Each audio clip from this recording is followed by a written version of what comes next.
शिवाय नमस्तुभ्याम। हर हर महादेव। श्रावण मास के महत्व के अध्याय 5 की कथा मैं आप सबके लिए लेकर आई हूँ।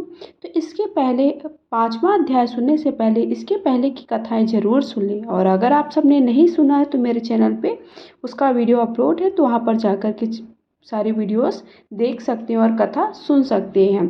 तो 1 से 4 तक की कथा सुनने के बाद ही आप 5वां अध्याय का श्रवण करें। और श्रवण करते समय ओम नमः शिवाय, हर हर महादेव अवश्य लिखें। ईश्वर ने कहा, हे सनत कुमार, कोटिलिंग का महत्व तथा पुण्य का विधान नहीं कहा जा सकता। जब एक लिंग महात्म्य की कथा कहना असंभव है तो कोटिलिंगों के महत्व का कौन कह सकता है। इस महीने में एक लिंग के बनाने से भी जीव मेरे पास निवास करता है। भक्ति द्वारा मन कामदेव के शत्रु भगवान श्री शंकर का षडाक्षर ओम नमः शिवाय के मंत्र के सहित अर्चन करे, गृह यज्ञ कर उद्यापन करे, हवन तथा ब्राह्मण भोजन कराएं। इस तरह व्रत को करने से असमय में मृत्यु नहीं होती है। इस मास का व्रत के सहित लिंगार्चन वंध्यात्व को हरण कर संपूर्ण आपत्ति को दूर करता है, सब ऐश्वर्य की वृद्धि करने वाला है। जो प्राणी पंचामृत से श्रावण मास में अभिषेक कराता है वह इस देह को छोड़कर कैलाश में मेरे नजदीक जाकर एक कल्प कर निवास कर सकता है। वह प्राणी पंचामृत पीने वाला, गौ तथा धन आदि से युक्त, अत्यंत मधुरभाषी, त्रिपुरासुरहंता श्री शंकर प्रिय होता है। जो इस महीने में पत्तल पर भोजन करता है वह सोने के पात्र में भोजन करने वाला होता है तथा शाक त्यागने मात्र से शाक का कर्ता होता है।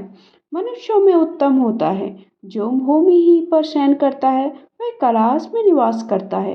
जो इस श्रावण मास में अति सुबह एक दिन भी नहाता है उसे एक महीने में नहाने का फल मिलता है।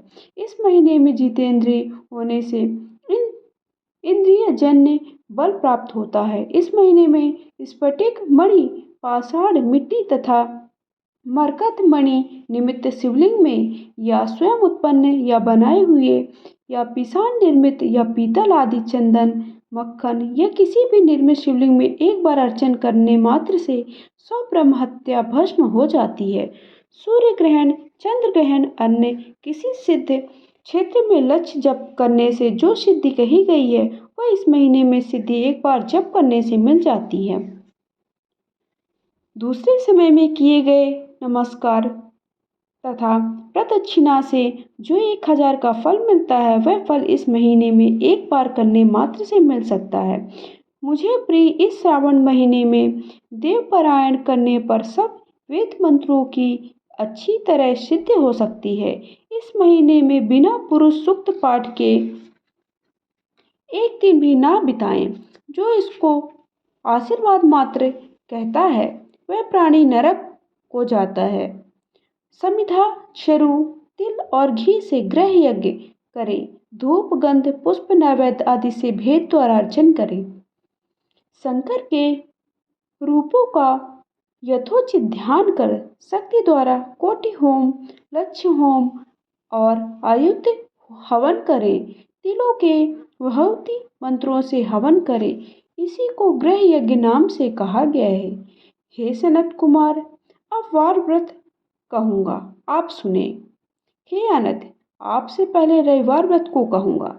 रमणीय प्रतिष्ठानपुर में सुकर्मा नाम का एक दरिद्र ब्राह्मण तथा कृपण भिक्षा मृत्यु में तत्पर था। एक दिन सुकर्मा ब्राह्मण ने धन धान्य भिक्षा के लिए प्रतिष्ठानपुर में घूमते हुए किसी गृहस्थ के घर में स्त्रियों को देखा। वे स्त्रियां आपस में मिलजुल कर रविवार के उत्तम व्रत को कर रही थीं।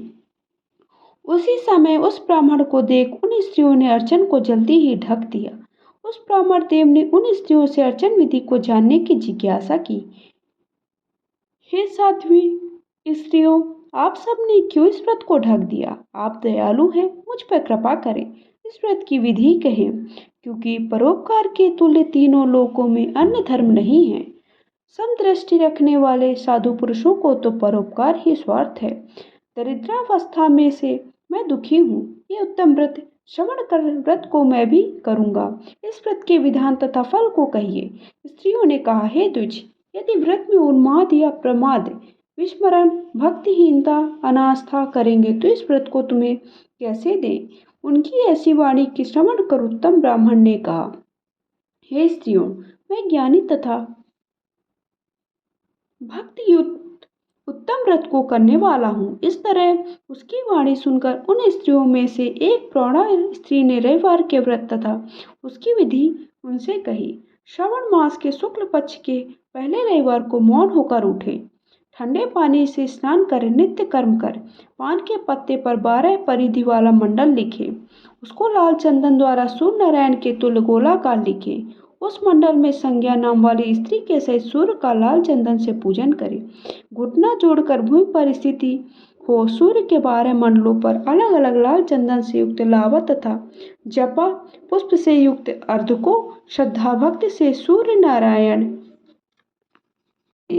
अर्घ को रक्ताक्षत, जपा पुष्प और उपचारों द्वारा युक्त करें। नारिकेल बीज और खंड शर्करा से युक्त सूर्य के मंत्रों को कहकर नैवेद्य दे। सूर्य के 12 मंत्रों द्वारा स्तवन करें, 12 बार नमस्कार करें, 12 बार प्रदक्षिणा करें। 6 सूत को एक में मिलाकर उसमें 6 ग्रंथि लगावे। उस सूत को सूर्य नारायण को अर्पण करें, उसे अपने कंठ में बांध ले। 12 फल से संपन्न वाइन ब्राह्मण को दे। इस व्रत की विधि से किसी को ना कहनी चाहिए। हे विप्र, यो व्रत के करने से निर्धन प्राणी धनवान हो जाता है, पुत्रहीन प्राणी पुत्र प्राप्त कर सकता है, कोढ़ी कोढ़ से छुटकारा पा सकता है। हे विपेंद्र, विशेष क्या कहा जाए। जिस वस्तु की अभिलाषा करता है वह सब साधक इस व्रत के प्रभाव से प्राप्त कर लेता है। श्रावण मास में 4 रविवार या 5 रविवार होने से व्रत करें। व्रत के संपूर्ण फल की इच्छा के लिए उद्यापन करें।